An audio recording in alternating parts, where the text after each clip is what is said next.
itsura sa ating po tabi ng kubo. Yan o, natumba ng saging yan, hinog na. Yan o, at ikukunin na. Hinog na huli. Yan o. Kukunin na ho natin, hinog na eh.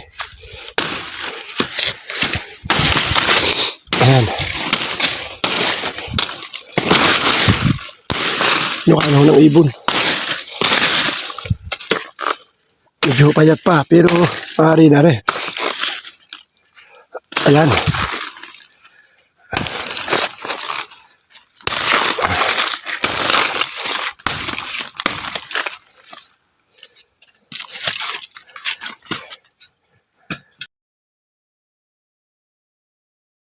Ito yung bungot.